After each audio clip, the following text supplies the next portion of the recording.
Cher Jacques Girard, chers religieux et religieuses, chers amis, mes frères et sœurs, bonjour. Nous sommes déjà parvenus au 4e dimanche du temps de l'Avent et tout proche de la Noël. Cette semaine même, nous allons proclamer et célébrer la Noël du vivre Jésus dans notre cœur, dans notre monde, chez nous. En ce 4e dimanche du temps de l'Avent, mes frères et sœurs, la liturgie nous propose 2 récits de l'Annonciation. Nous avons tout d'abord celui de la première lecture.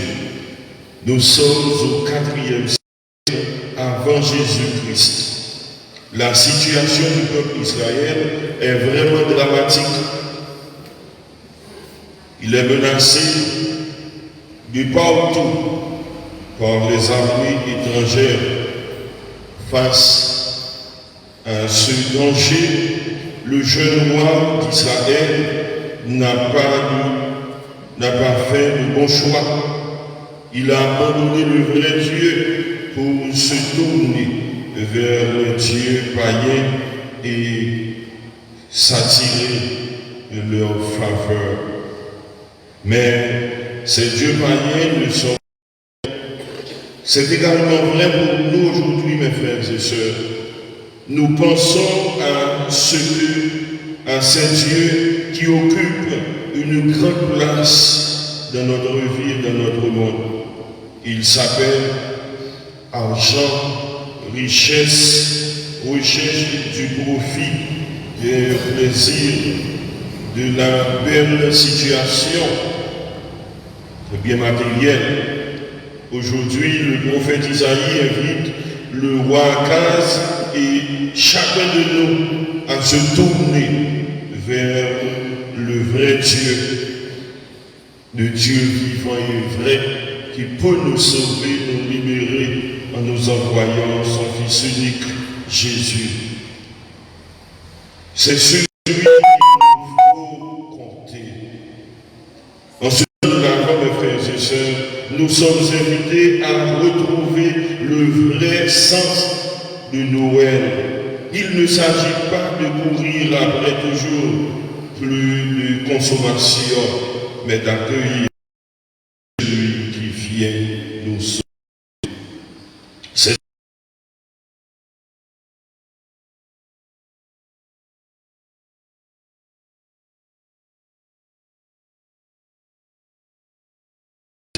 au 1er chapitre.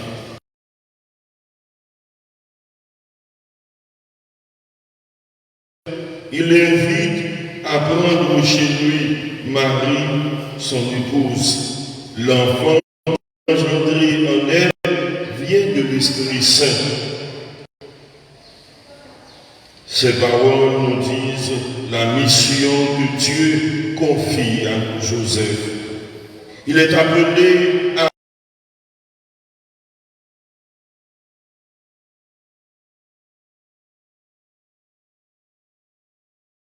aussi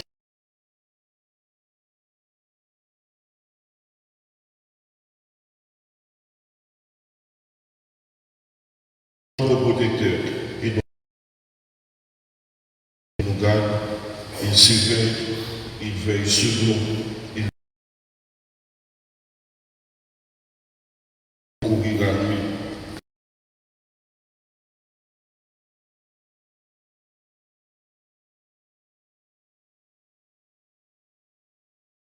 Il ne nous rapporte aucune parole de lui, mais il témoigne de sa présence constante et de sa fidélité totale, même quand il ne comprend rien. Il accompagne chaque moment avec prévenance et avec amour, beaucoup d'amour. Il est auprès de Marie dans les moments sereins et dans les moments très très difficiles. Joseph est donc le gardien de Marie, de Jésus et de toute l'Église. Tout cela n'est devenu possible que grâce à sa constante attention à Dieu. Il est ouvert à ses signes et disponible à son projet. Joseph est le gardien pensait qu'il écouter Dieu. Il se laisse guider par les autorités. Il est attentif à ceux qui l'entourent. Il sait prendre les décisions les plus sages. Comme lui, nous sommes appelés à garder le Christ dans notre vie, à l'accueillir et à l'aimer. Nous ne pourrons vivre un vrai Noël, mes frères et sœurs, que si nous prenons chez nous Marie, notre mère. Avec elle, nous accueillons Jésus qui est venu changer et sauver ceux qui étaient perdus. C'est dans la prière et le recueillement que nous pourrons, nous aussi, nous ajuster à la volonté de Dieu et participer à son projet.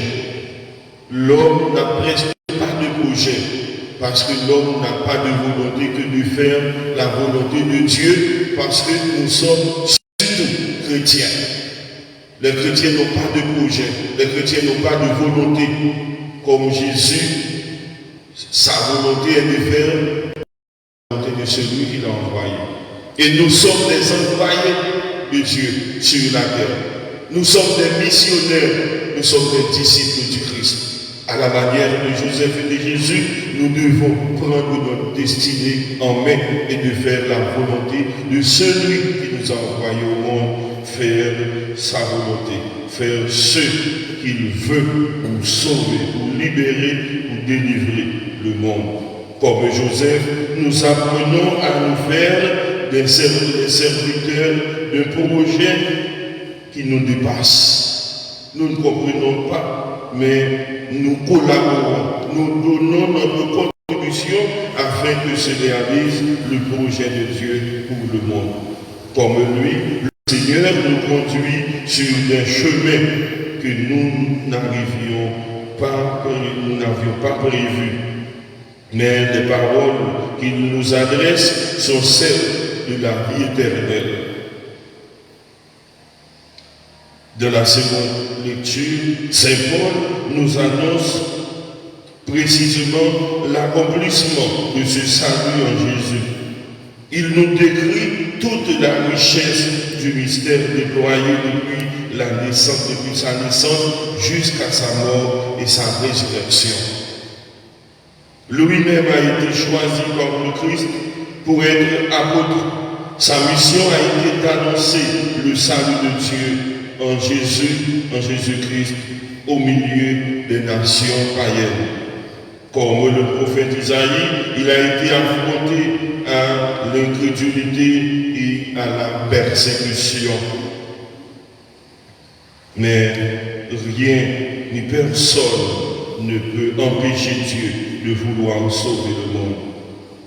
La fête de Noël nous rappelle que nous attendons la venue de celui qui unifiera en lui Dieu et l'homme.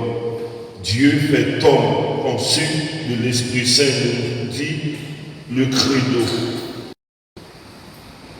Ce temps de l'Avent nous est donné pour nous mettre en route vers celui qui ne cesse de venir à nous. Il vient chaque année, mais il vient de nouveau. Il vient sur une autre forme. Il vient transformer quelque chose dans notre vie pour nous préparer à entrer et pour prendre possession du royaume de Dieu comme le Fils bien-aimé. Beaucoup ne connaissent pas et ne veulent pas entendre parler du vrai sens de Noël, de Jésus, de Marie, de la crèche.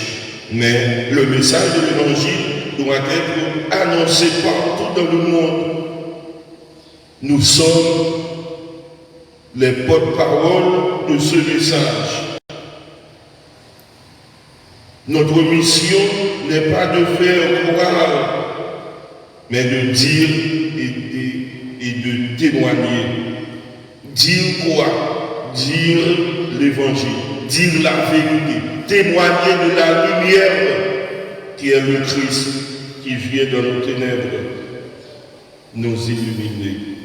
Le Seigneur nous assure que l'Esprit Saint agit, que l'Esprit Saint agit dans le cœur de ceux et celles qu'il met sur notre route. Le cardinal Haidt, ancien archevêque de Bordeaux, disait que nous ne sommes pas 2000 ans après Jésus-Christ, mais 2000 ans avec Jésus-Christ. Jésus parcourt notre histoire. C'est lui qui est le chemin, c'est lui qui nous dit la vérité, c'est lui qui nous conduit à la vie éternelle. Il est là, il était là, il est là et il sera toujours là, toujours présent. Il est toujours sur notre route, sur notre chemin. C'est notre compagnon fidèle. Nous devons compter sur lui. Aujourd'hui comme autrefois, nous pouvons toujours compter sur la présence de Jésus, sur sa lumière qui nous guide, qui nous accompagne. En célébrant cette Eucharistie, mes frères et sœurs, nous nous tournons vers celui qui vient à nous. À chaque messe, il rejoint les communautés chrétiennes réunies en son nom.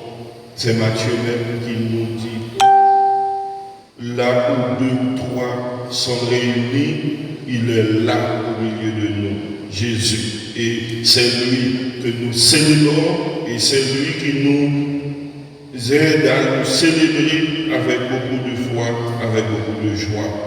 Il est Emmanuel, Dieu avec nous. Il est celui qui nous fait entrer dans l'alliance définitive entre Dieu et l'homme. Et il nous confie cette mission, faire triompher l'amour sur la haine, la tendresse sur l'indifférence. Alors, plus que jamais, nous le prions ensemble. Ô Seigneur, envoie ton esprit qui renouvelle la face de la terre. La venue du Sauveur annonce une immense joie. La joie du don n'est possible que si celui-ci est reçu avec joie et beaucoup de joie. Et c'est pour cela que dimanche dernier, nous avions célébré le dimanche de la joie, Gaudete. Dimanche où nous devons ouvrir notre cœur, les portes de notre cœur, de notre vie, de nos maisons, de nos foyers, à la joie du Christ qui vient nous sauver. Et nous ne devons pas faire obstacle à cette joie. Dieu est joie. Dieu est joie, veut plus que tout autre nous faire un cadeau. Aussi, voulons-nous le fait de lui faire la joie de recevoir avec gratitude ce qu'il a préparé pour nous depuis la création du monde aussi longtemps. Joseph le juste peut donc recevoir dans la joie ce cadeau inestimable du Fils de Dieu. En accueillant chez lui sa fiancée. La mission de Joseph, mes frères et sœurs, est de donner un nom au Sauveur. Pas d'autre. De donner un nom au Sauveur, le fils de David. Et nous avons entendu la généalogie. D'où sort Jésus. Certes, le Saint-Esprit est l'auteur de la conception de l'enfant, mais Joseph n'en a pas moins une fonction à remplir. Sa mission est même si essentielle qu'elle est affirmée à 3 reprises dans ce court récit. Elle enfantera un fils auquel tu donneras le nom de Jésus. Matthieu chapitre 1er, verset 21. Elle enfantera un fils auquel on donnera le nom de Jésus. Elle enfanta un fils auquel on donnera le nom de Jésus. À 3 reprises, on a cité cela. Et qui lui a donné ce nom? C'est Joseph. La justice de Joseph se manifeste ici dans son obéissance de foi. Il fallait une confiance inconditionnelle en la parole de Dieu pour oser accueillir un tel cadeau. L'obéissance de la foi consiste à croire en l'amour de Dieu pour nous en recevant le cadeau inouï qu'il nous a fait en son Fils. Cela exige de s'oublier soi-même et de ne pas s'arrêter à sa misère humaine afin d'ouvrir son cœur à la gratitude, à la gratuité absolue d'un amour qui surpasse toute compréhension. Des fois, mes frères et sœurs, c'est avec beaucoup de consternation, on voit un chrétien qui reste dans sa misère, dans ses souffrances, dans ses humiliations, tandis que Dieu l'ouvre ses bras pour l'accueillir et pour lui donner le plus beau cadeau, le plus beau et précieux cadeau de son cœur, Jésus, pour l'aider. Mais il ne l'accueille pas parce qu'il sent qu'il est vraiment méprisé, humilié, et il patauge dans sa misère. Il cherche d'autres choses que celui ou celle que Dieu lui offre dans sa misère, dans ses problèmes, dans ses difficultés. Confions-nous, mes frères et sœurs, à cela. Confions-nous pour cela à l'intercession de Saint Joseph, qu'il nous obtienne par son exemple et sa prière cette audace de la foi. Il nous faut pouvoir croire que ce cadeau est pour nous. C'est pour nous qu'il s'est incarné, qu'il est venu de notre monde nous délivrer, nous libérer et nous donner la vie éternelle, comme il l'est pour tous et pour chacun. Puissions-nous, mes frères et sœurs, ainsi accueillir le don dans une foi pleine et constante et entière, afin que la joie de Dieu, lui qui a fait sienne notre pauvreté, afin que nous puissions faire son infinie tendresse. Que le Seigneur nous bénisse.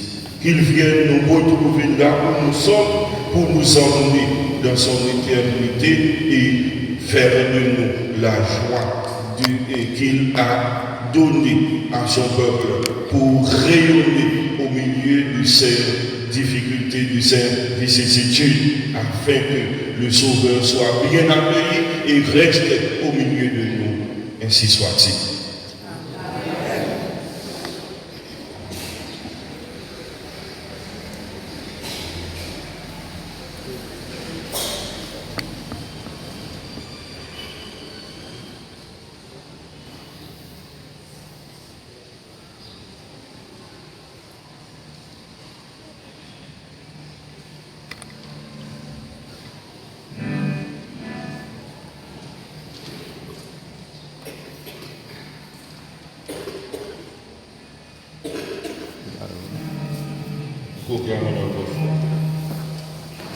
Je crois en Dieu le Père Tout-Puissant, Créateur du ciel et de la terre, et en Jésus-Christ, son Fils unique, notre Seigneur, qui a été conçu de cet esprit, et de la Vierge Marie, a souffert sous Ponce Pilate, a été crucifié, est mort et a été enseveli, est descendu des enfers, le troisième jour, il est ressuscité des morts, et monté aux cieux, est assis à la droite de Dieu.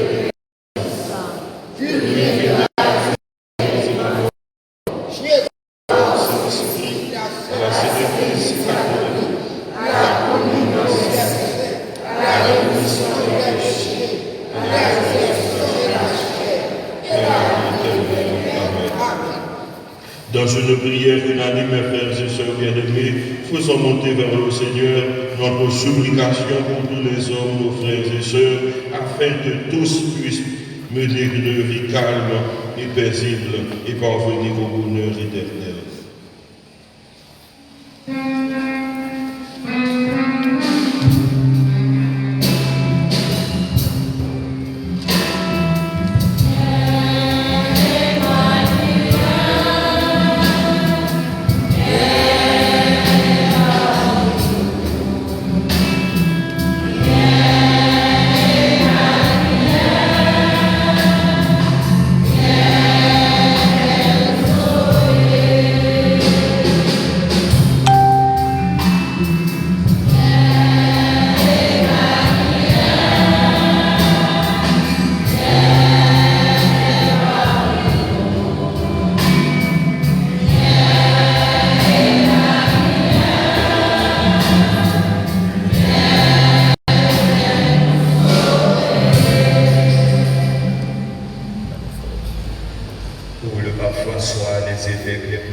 Afin que la grâce et la paix de Dieu soient continuellement sur eux, prions le Seigneur.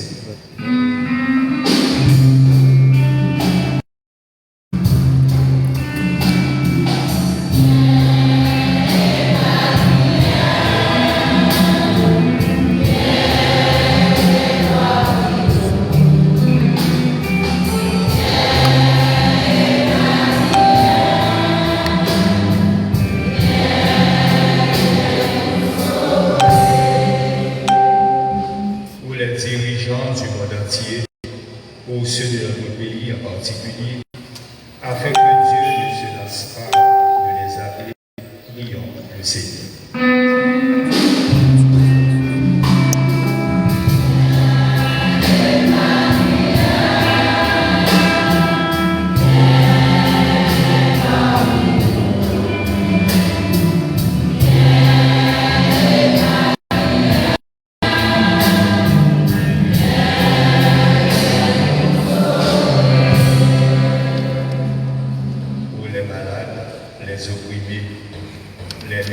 De la société et pour tous ceux qui souffrent, afin qu'ils ne se croient jamais abandonnés de Dieu, prions le Seigneur.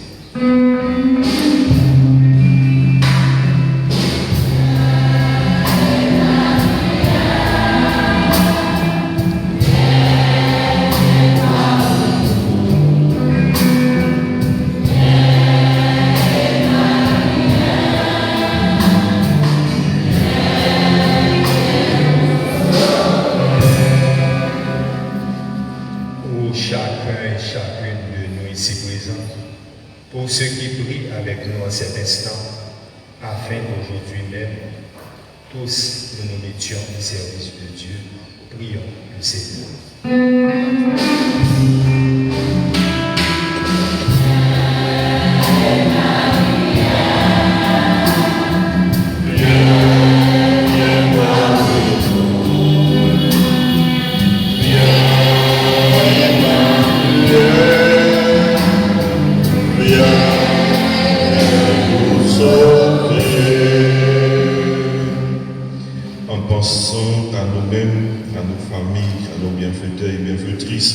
À tous ceux et celles qui souffrent et qui ne peuvent pas prier parce que la douleur, la souffrance est atroce dans leur vie, dans leur pensée, dans leur esprit. Demandons au Seigneur dans ce moment la paix du cœur, la paix de l'âme, et que nous puissions nous ouvrir à sa guérison parfaite et éternelle, et que nous puissions bénéficier de sa vraie joie, la joie de la venue du Sauveur. Dieu qui sauve tous les hommes et qui ne veut perdre et qui ne veut en perdre aucun, écoute avec nos supplications, la prière de ton peuple ici rassemblé. Donne-lui la joie d'être exaucé. Nous te le demandons par Jésus-Christ, notre Sauveur. Amen.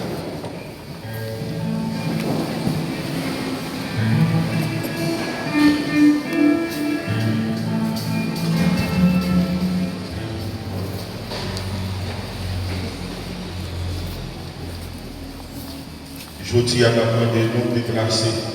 Je dis à la demandé de nous déplacer. Nous n'avons pas besoin de déplacer à joindre nous. Nous mettons fini, nous déposer quelques mots. Seulement pas oublier pour nous déchirer, pour nous tourner, pour nous faire confusion. Les gens qui tellement pas arrêté l'église longtemps, les gens arrivent à côté, ils arrivent à l'église à Yoshika, après ça, il n'y a aucun problème pour nous déplacer. Mais je dis à la déplacer. Et je vais regarder les gens qui ont déplacé, qui a le bail, petit sale côté, dans l'offrande. Sauf les gens qui sont handicapés, qui sont malades, qui ne sont pas capables de déplacer la levée droite pour maman accueil qui est responsable pour faire quelque chose, capable de boire, pour capable de recevoir, et bien ça, l'hypothèse. Nous ne pas faire deuxième quête, nous seule quête de nos bails pour toute réalisation, toute activité de l'église là. Faites avec ce lieu, soyez généreux et généreuses. Merci.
Mais si nous ne pouvons pas gagner, l'église va pas gagner. Donc, puis le travail que nous faisons.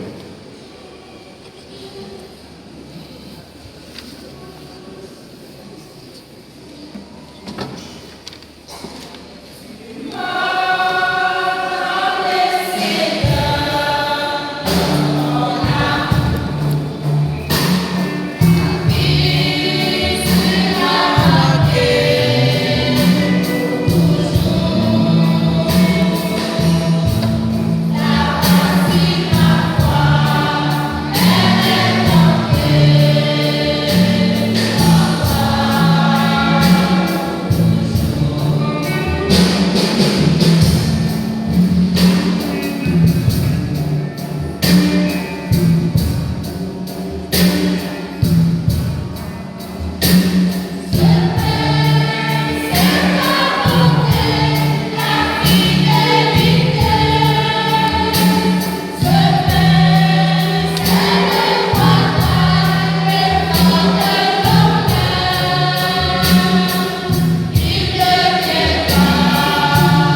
Prions ensemble, mes frères et sœurs, au moment d'offrir à Dieu le sacrifice de toute l'Église. Dieu du salut divin. Que ton esprit, Seigneur notre Dieu, dont la puissance a fécondé le sein de la Vierge Marie, consacre les offrandes posées sur cet autel. Nous te le demandons par Jésus, le Christ, notre Seigneur.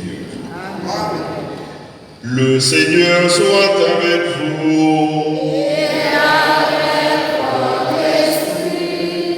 Élevons notre cœur. Nous le tournons vers le Seigneur.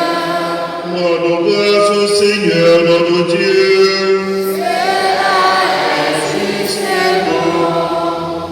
Vraiment, il est juste et bon de te rendre gloire, de t'offrir notre action de grâce, toujours et en tout lieu. À toi, Père très saint, Dieu éternel et tout-puissant, par le Christ, notre Seigneur.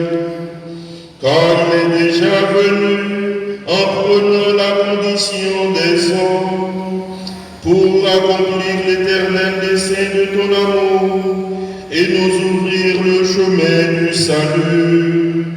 Il viendra de nouveau, revêtu de sa gloire, afin que nous possédions dans la pleine lumière les biens que tu nous as promis et que nous attendons en veillant dans la foi. C'est pourquoi, avec les anges et les archanges, avec les puissances d'en haut, et tous les esprits bienheureux, nous chantons l'hymne de ta gloire, et sans fin nous proclamons.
Tu es vraiment saint, Dieu de l'univers, et toute la création proclame ta louange, car c'est toi qui donnes la vie, c'est toi qui sanctifies toutes choses par ton Fils, Jésus-Christ, notre Seigneur, avec la puissance de l'Esprit Saint.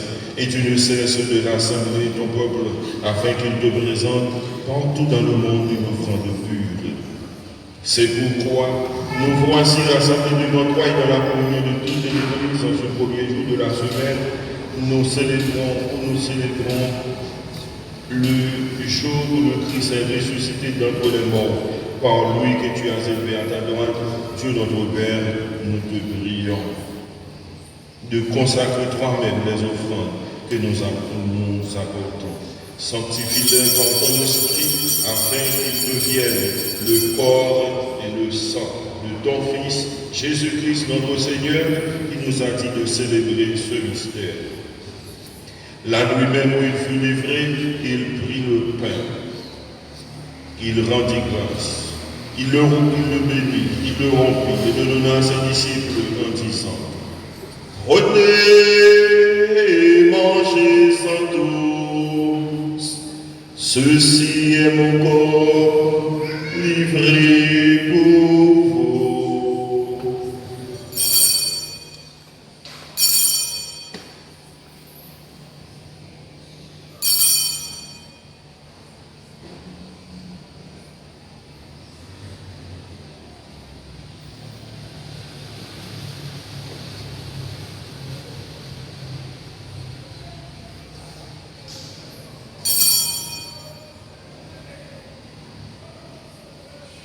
De même, à la fin du repas, il prit la coupe.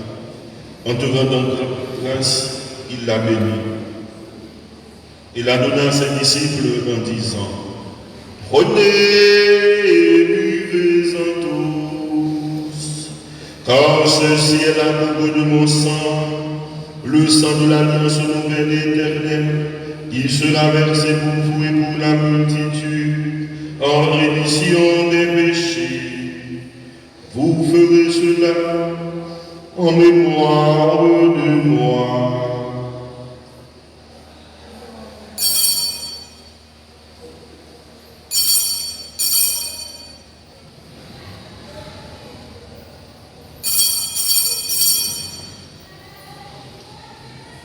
Il est grand le mystère de la foi.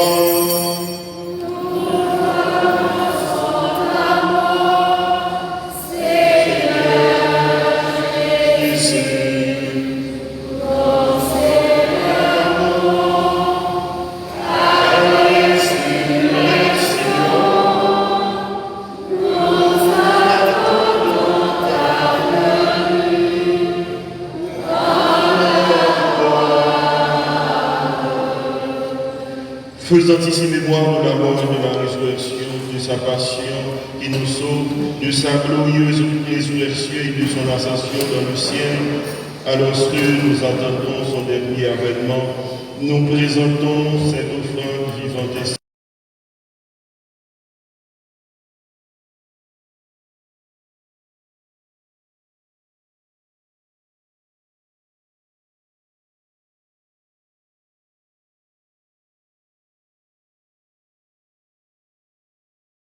l'Esprit dans le Christ.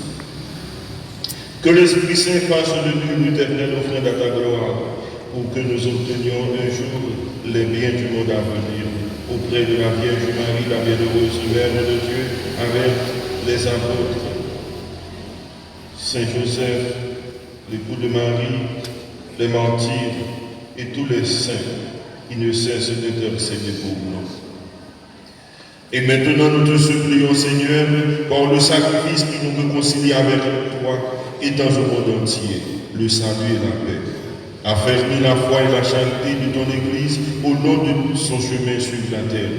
Veuille sur ton serviteur, le pape François, notre évêque Monseigneur Pierre-André, les prêtres, les diacres, et spécialement notre diacre Gérard Casimir, qui prépare son ordination sacerdotale. Et tout le peuple de racheté. Écoute les prières de ta famille assemblée devant toi.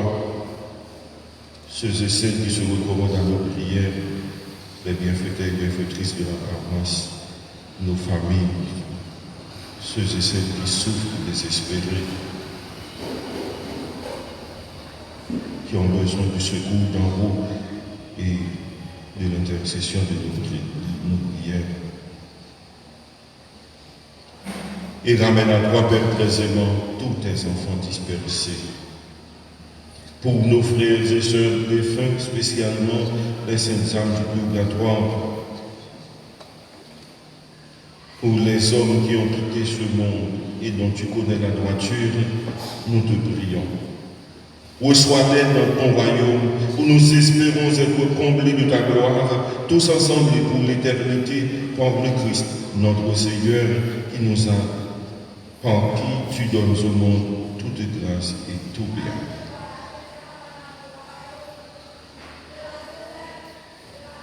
Par lui, avec lui et en lui, à toi, Dieu le Père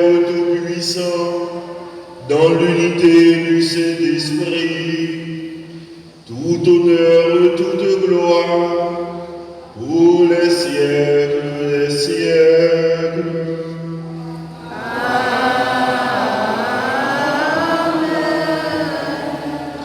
Unis dans ce même esprit, nous pouvons dire avec confiance la prière reçue du Sauveur. Notre Père qui es aux cieux, que ton nom soit sanctifié, que ton règne vienne, que ta volonté soit faite sur la terre comme au ciel. Donne-nous aujourd'hui notre pain de ce jour. Pardonne-nous nos offenses, comme nous pardonnons aussi à ceux qui nous ont offensés. Et ne nous laisse pas entrer en tentation, mais délivre-nous du mal. Délivre-nous de tout mal, Seigneur, et donne la paix à notre temps. Pour ta miséricorde, libère-nous du péché. Rachète-nous devant les épreuves en cette vie où nous espérons le bonheur que tu promets et l'avènement de Jésus-Christ, notre Sauveur. Grâce à toi, la partie, et la puissance et la gloire pour les siècles des siècles. Seigneur Jésus-Christ, tu as dit à tes apôtres, je vous laisse la paix, je vous donne ma paix. Ne regarde pas nos péchés, mais la foi de ton Église. Pour que ta volonté s'accomplisse, donne-lui toujours cette paix et conduis-la vers l'unité parfaite, toi qui règnes pour les siècles des siècles. Amen. Que la paix du Seigneur soit toujours avec vous. Frères et sœurs, dans la charité du Christ, donnez-vous la paix.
Heureux sommes-nous d'être invités au repas du Seigneur.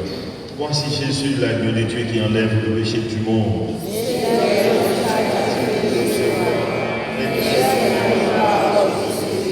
Que le corps et le sang de Jésus-Christ nous gardent pour la vie éternelle. Acte pour la communion spirituelle.